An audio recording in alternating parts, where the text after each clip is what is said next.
And welcome back to coverage of Grand Prix Oklahoma City. This is it. We have reached the final round of Swiss. And we, I believe, are going to be seeing John Penick here on the left-hand side, I believe, versus David Shakarisaz on the right. This is a win-and-in, Jake. The winner, by the way, I'm Marshall. This is Jake.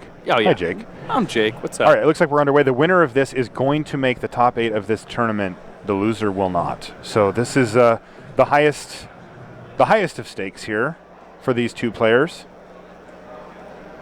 Getting that coveted top 8, and it's a Vaporkin to kick things off for David Shakarisaz. And let's see what John can come up with. You said that he's a Magic Online player in a lot of ways. Yeah, I mean, he's also had time. a reasonable amount of Grand Prix success. Okay. You said he's won PTQs. Yep. Solid Midwest player here. Yeah, good friend of Cherry Thompson. One of the best in the biz. If Penick says to play something in a PTQ ever and I see it online, that's always what I play. I'll just start playing matches with that deck and play it. I have that much respect for him in known metagames. So. Okay. Or David Shakarizaz with a pretty aggressive start here. Vaporkin into Spellheart Chimera. If he has a couple spells to follow this up with, this could get out of hand pretty quickly. Yeah, that is the key. Card doesn't do much on its own. It is going to jump in front for a block here, even though there is red. Yeah, but he gets away with it. Yeah, and I mean, John just going for that bluff there. It was a little bit of an afterthought. He went to cast the spell before he attacked with the two-headed Cerberus. Yep. So Satyr Piper, though. David caught that lie and called him out on it. That's true. I didn't see. Was it a Spark Jolt that killed the Satyr Piper? I believe it was, yes. Okay, Here I we see an can't. Opaline Unicorn coming down for David Shakarizaz, and that's going to, help him cast any 6s that he might have in his hand the next turn. All right, John Penick battles in there for another couple of damage. Looks like we have a good old-fashioned race on our hands here. And I think this is going to be an ill-tempered Cyclops from John. There it is. I thought you were like grabbing your deck. I wasn't like trying to keep you to mulligan. And that guy is just so angry. Yeah, I'll keep it. That is not first. Oh, we're not doing that. And that's a Rage of Perforos. Maybe we could get him to move his graveyard on camera a little bit, Rusty, just because it actually matters for onboard. Yep. I think that thing's a 2/3 with flying, and right now. I believe you're right. So, Rage of Perforos.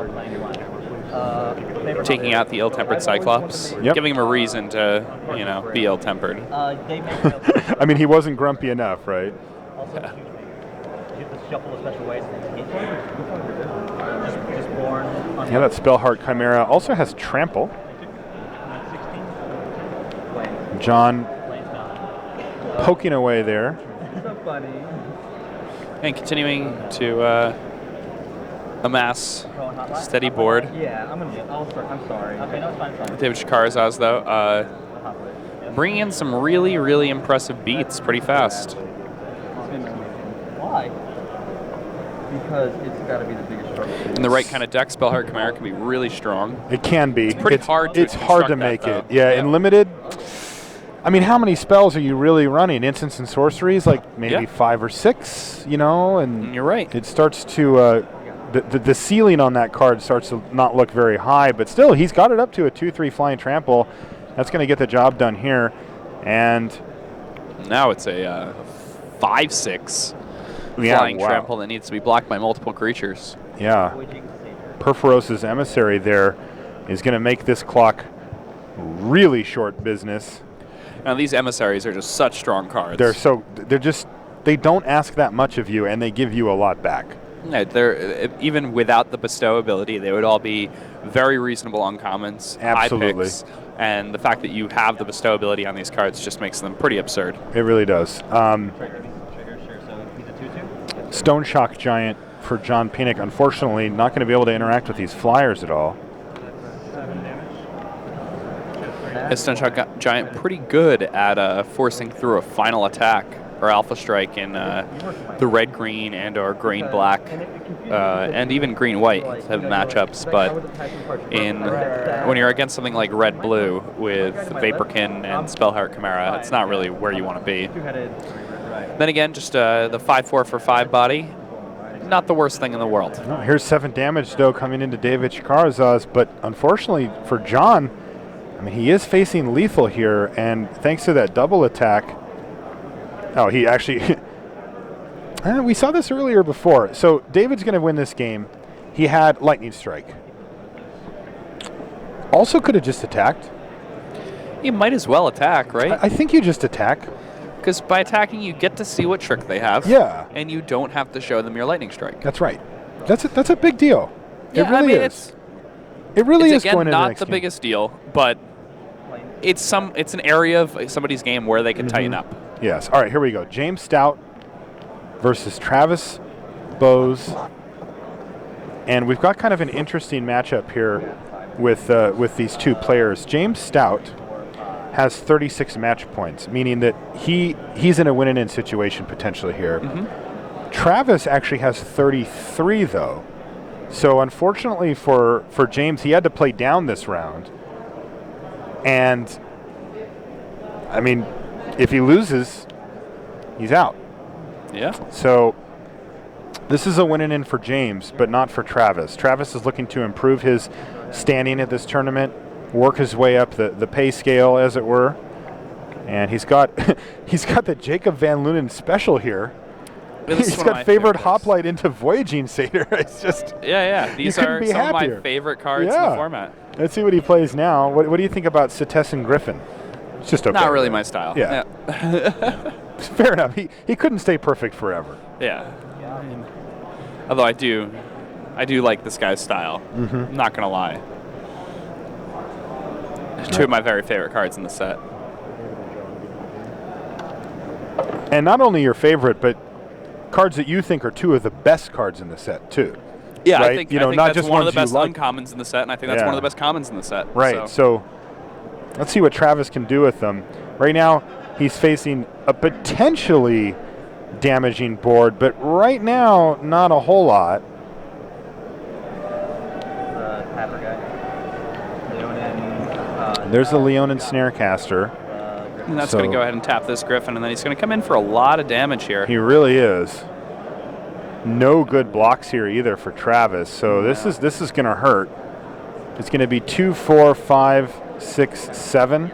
8 damage. 8 damage, yep. If everything goes unblocked, this is going to take Travis from 18 down to 10. And I would be extremely unsurprised if anything did get blocked here. Yeah, you don't want to chump. I mean, any trick in your hand gets so good with that favorite hoplite. Oh, yeah. Wow, follow-up play here, too? Is that a Fire Drinker, Satyr? It is. Jeez. An interesting card, one that's seen a little bit of constructed play. It's pretty good in Limited. It's not great. It's pretty good, though. And it's sweet here. You just, in this type of deck, you just want to be as aggressive as you possibly can be. Yep. Is that a God's Willing in hand? Did you get a glimpse of that? I did not. Okay, well, we'll wait a second and see, because that would be pretty nice here, at least potentially.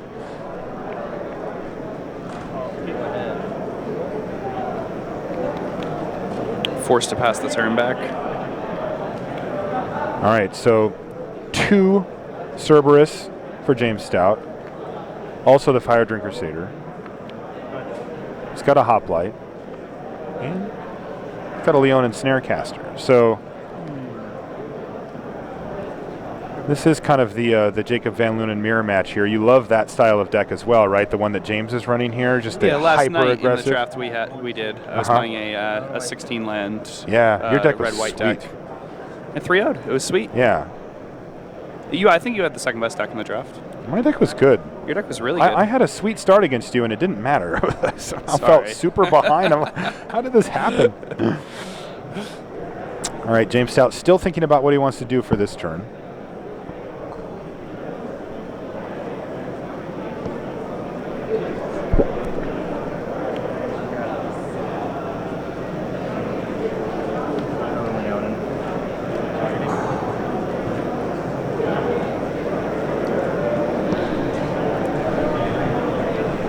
Another Snarecaster. Going to continue these beats. Jeez. These tempo plays add up so quickly. Yeah, they do. You just see the size of James' board. How come Travis is at 11? I thought it was 10. Yeah, maybe the original life total was wrong. All right. Cerberus is incoming. Fire Drink Crusaders incoming. There is another creature off camera, but it is not incoming.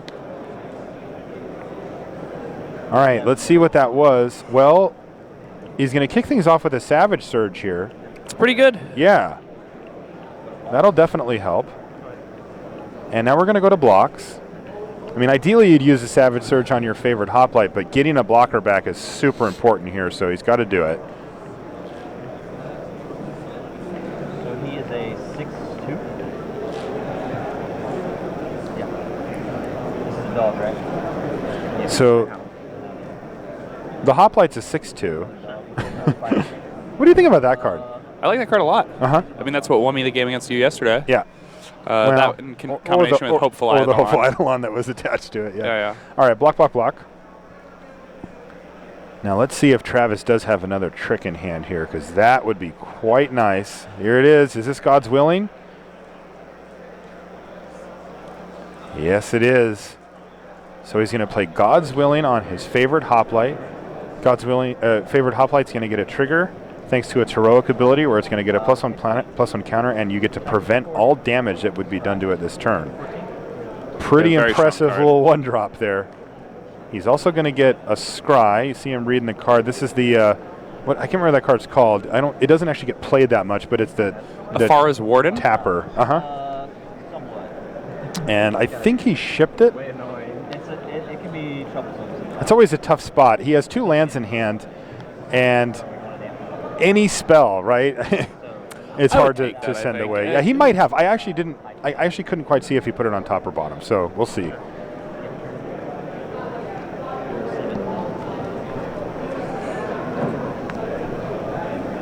All right, down, down, down, and then maybe we can get those moved over. All right, well, that was a huge turn for Travis, right? I mean, Yeah. geez, but yet another threat. This curve out from James Stout has just been so awesome. Yeah, I'm pretty surprised here that he actually chose to block the... Yes, sir. Do you want to stay on this match? Oh, we could hop over the other one. I don't All know right, what we you can want hop to do. over. We can hop over.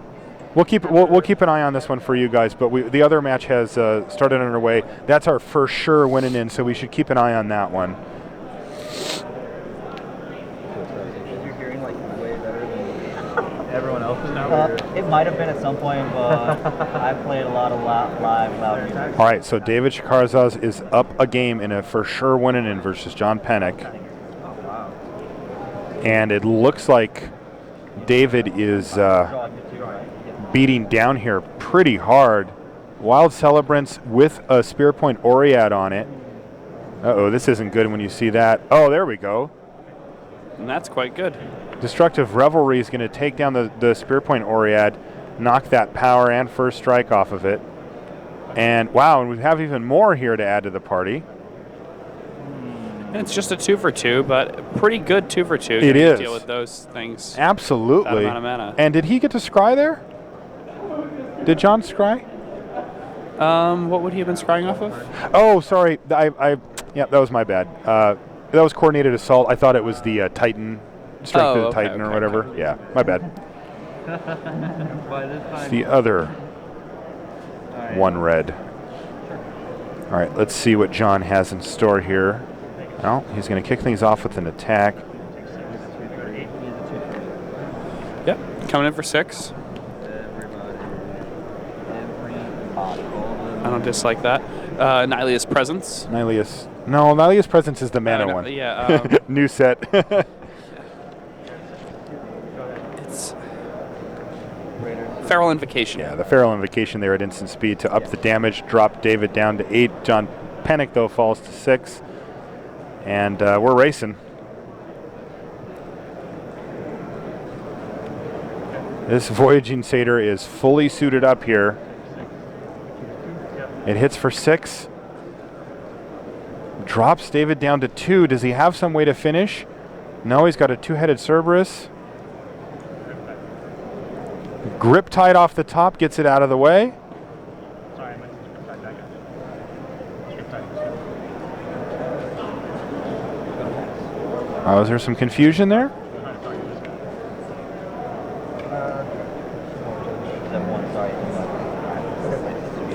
All right, we're going to need a judge call down there. We'll try to listen in. I meant this guy. Yeah. Those are my blocks.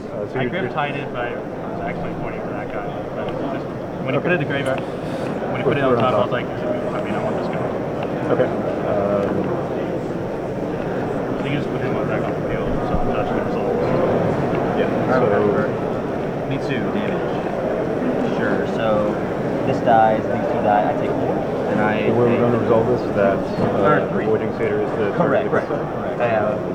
David corrected himself. So you're 3 to 16. It was just essentially a physical error of wanting to retire the wrong creature. And my 2 guys die. Yeah. So he actually decided to choose the Voyaging Satyr there to put on top of the library. That's going to knock off that Feral Invocation, but it also knocks off Nylea's Emissary and opens up an attack here from the Vaporkin to drop John down to 4, and we have a nail biter here. David Shakarisaz at 2, John at 4. And it's pretty rough here. I mean, David's going to have to block the Emissary. Now what actually happened Absolutely. there, though? Like, if he just grip-tighted the two-headed Cerberus, could he just attack? Let's see, it's 2, No, just 5. 4, 5. It All would've right, put so John to 1, and then John would have killed him on the swing. and so that's not useful.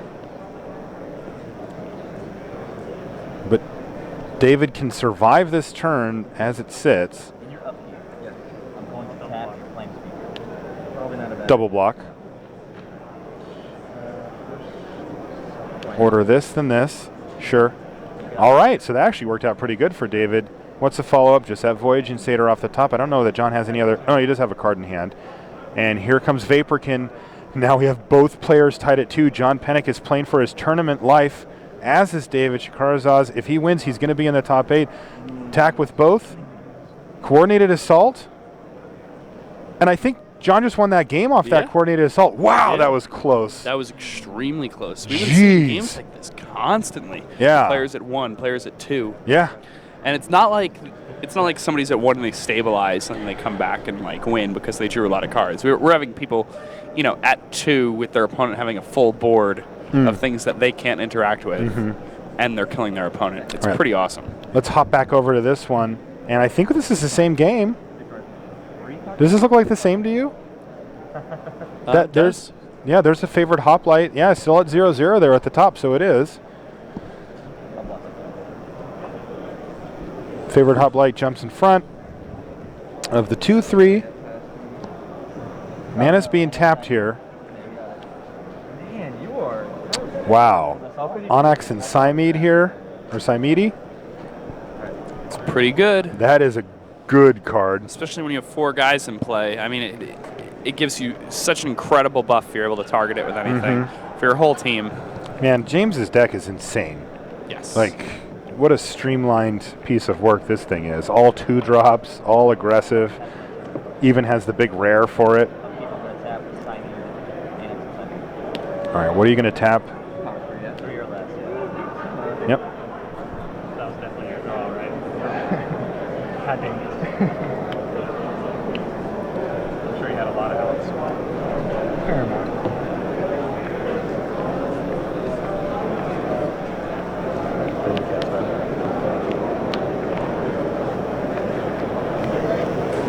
All right, so James likely going to attack with just the Flame Speaker and the Death Bellerator.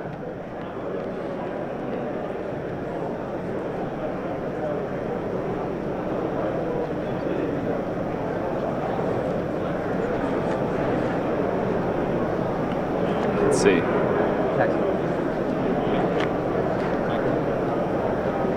I'll be on the play this time.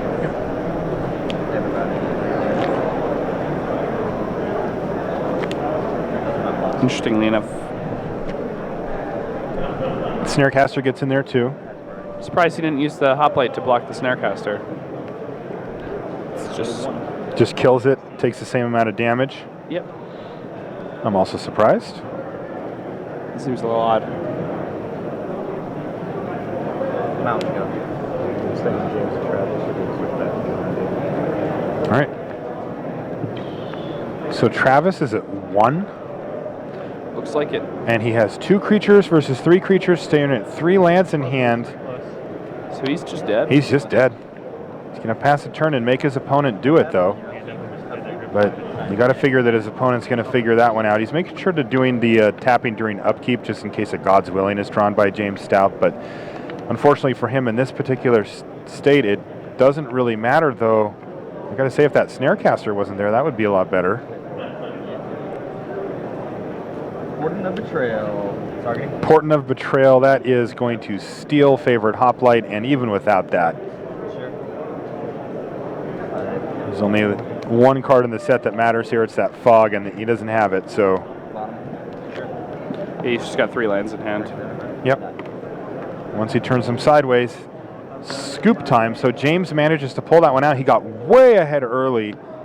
Yep. Travis almost stabilized, but couldn't quite get there, and James is able to power through enough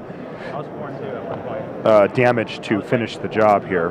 Yeah, Travis bricked a few draw steps there toward the end. Mm-hmm. Was unable to get there. The one combat step where he was able to use the coordinated assault, or sorry, not coordinated assault. Savage Surge with coordinated assault, I believe, right?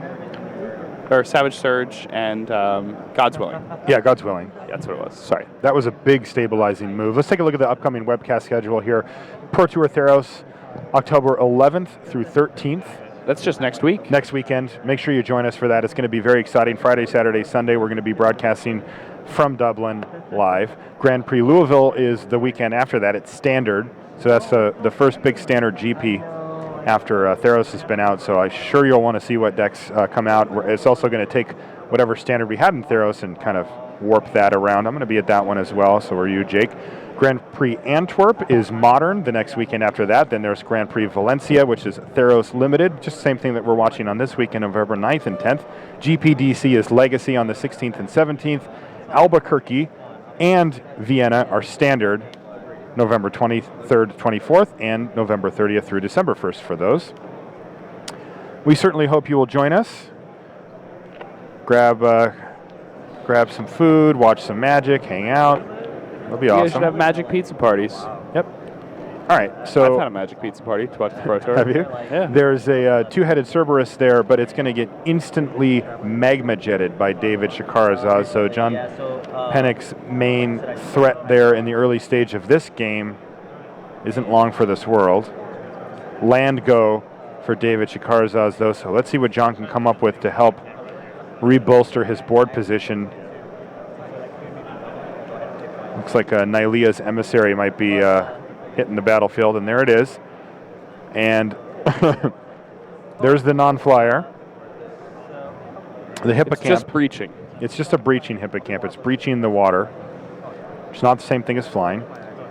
And he's also got a Prescient Chimera to follow up. So that's a nice little setup there as the breaching Hippocamp is able to get in for 3 because John doesn't want to trade his much better card for that one.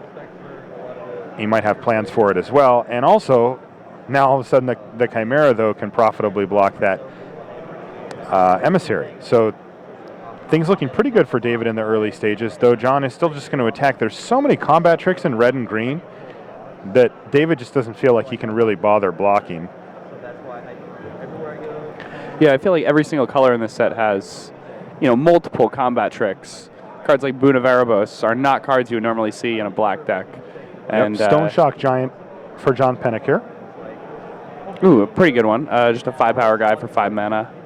4 toughness, pretty reasonable. Again, this card is quite strong against decks that are on the ground for the most part because you get into a stalled board, and as soon as you have enough power on the board to kill your opponent, you can just use the monstrous ability on it and end the game. Yep.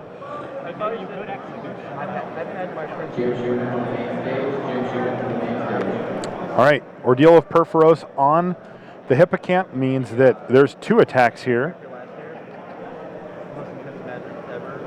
I play.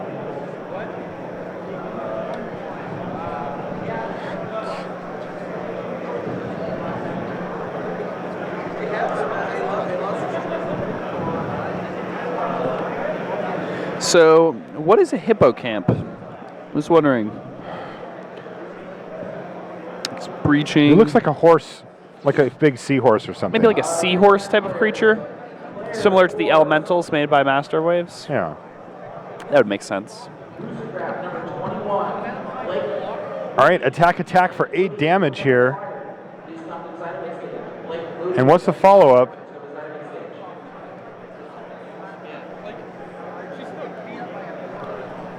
John has a lightning strike, and I think he's going to use it right now. He doesn't want to risk any tricks or counter spells, anything of the sort. He's going to get that breaching hippocamp out of here and change this math race significantly. I think David is actually sitting at 9 life here. Yeah, he did just take a pretty big chunk now. Yeah, I think he took 5, 6, 7, 8 there.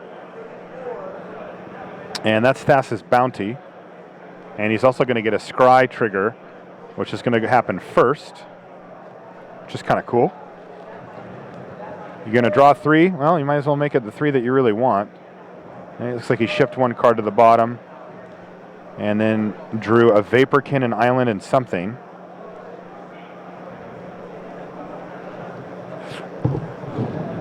And John just continuing to bash away for 8 a turn here. And Flying to 7, though. And it goes for 3. Man, but that Thassa's bounty, while drawing 3 cards, is one of the sweetest things you can do. Oh, is that Shredding Winds? It is. Wow, so now no board here, and John Penick looks like he's in really good shape, though.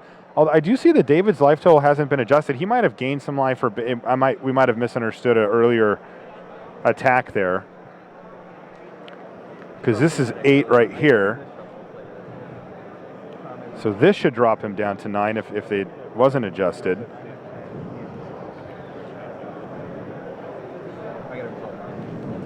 Still says he's at 17, but we know that's not the case. That can't be right.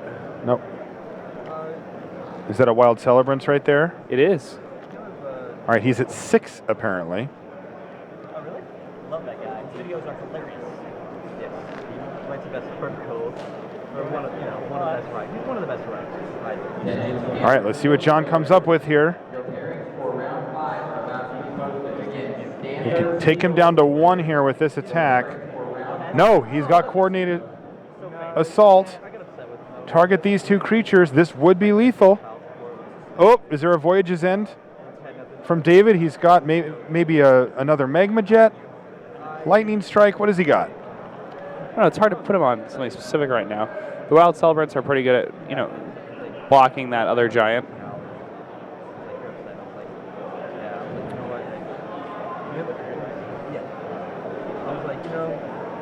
As it sits, he's taken 7. That's lethal, so he's got to have something. John Penick being very clear. Look, I'm targeting these 2 creatures. They're going to get +1/+0 and first strike.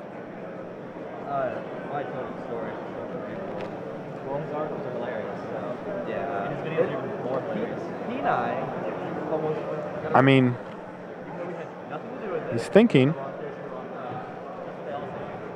He looks a little dumbfounded there. He's a little bit shocked here. Certainly seems like he has a tough decision. I mean, what is the play here?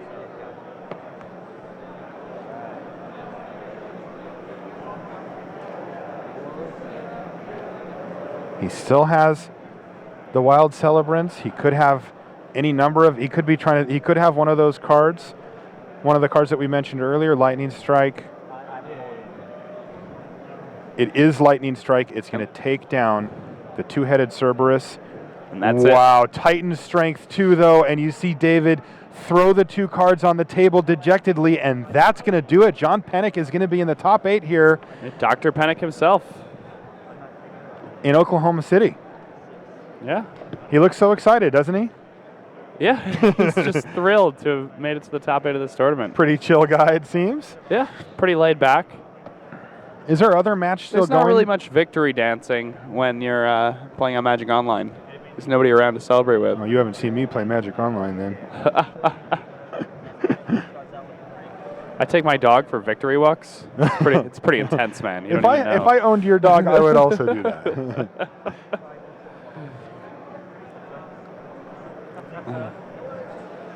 All right, so hey, it looks like we're going to get a in stereo a third game here.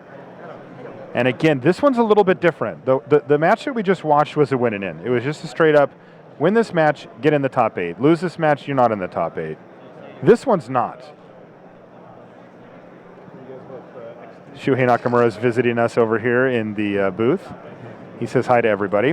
We've got a situation where John Stout is sitting on 36 points. James Stout is sitting on 36 points. His opponent, Travis Boese, is sitting on 33. Travis is not in contention for the top 8 here. No, he is not. However, James is. Yes. He's also up a game, apparently. Travis is, though, in contention for top 16. Yes, and that's a big deal. Yeah, I mean, you get money. Yes, and that is, why he's here. Looks like he's taking a mulligan. You also get some bragging rights. Top 16 in GP is no small feat. There was, 1,100 players plus here that started, and you can be in the top 16. That's very impressive. Yeah, that's the top 1.5%. Everybody who showed up. 200 people line up. They pick 2 of you. Or 150 people line up, they pick 2 of you. Mm-hmm. James going sleeveless here. Ooh, and that Death Bellow Raider coming down. It's a really good 2-drop. It's especially good in the red-black decks because you not only get ways to pump your Minotaurs and to have them become all sorts of degenerate, but you also get a 2/3 for 2 mana. Which interacts pretty favorably against the with other 2 regeneration. drops. It Card's does have very to powerful. attack every turn, though. Yeah, it has a serious downside to it, but when you get to play that thing on turn 2, it's very good.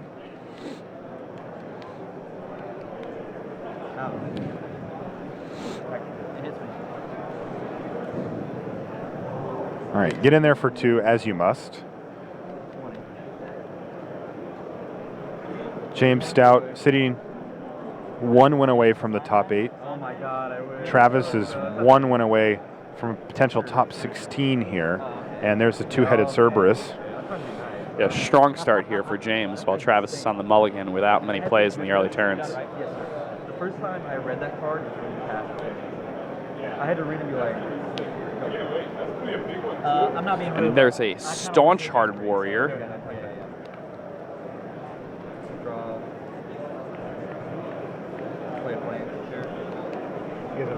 This is one of my favorite cards around.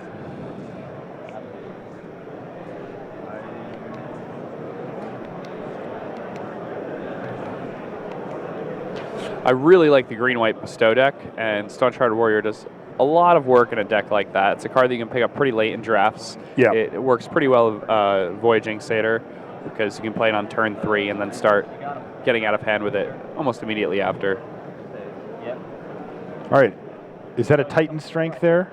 It is. So that Titan Strength is going to deal a full 6 points of damage by itself. So it's 8 points of damage coming in from that Cerberus and 2 points coming in from the Death Bellow Raider.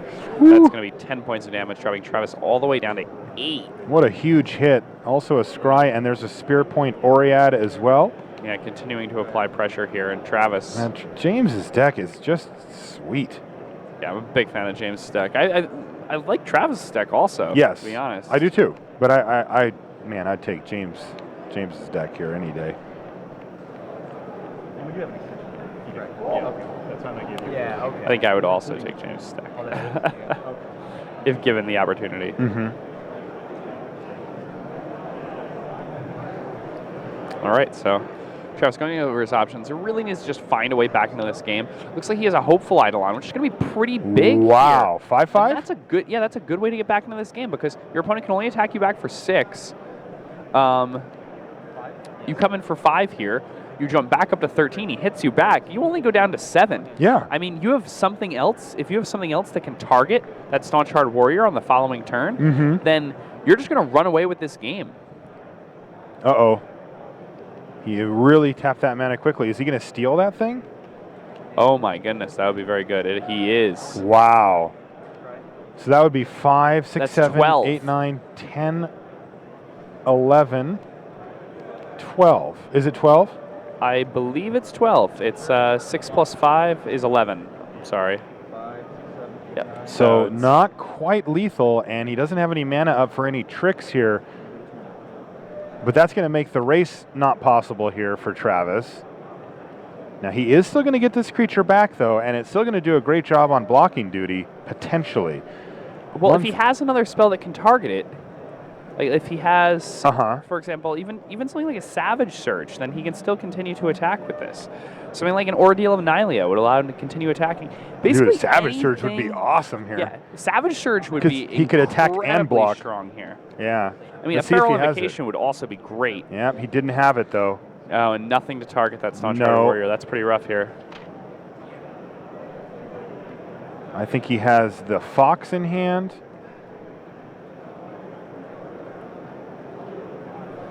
He actually has a Feral Invocation in his hand. Oh, no, I think it's a Reverend Hunter. Oh, you're right. Sorry. Yes, so that's Yeah, gonna be yeah, a totally 2/2. right. My bad. Yeah, it's very, very similar art there. I believe the art on Feral Invocation is actually a picture of a Reverend Hunter. Okay. I'll buy that. All right, so this is just going to be probably a... Wow, and he has another one to steal it, and Travis says, you got it, extends his hand, and that ends the match.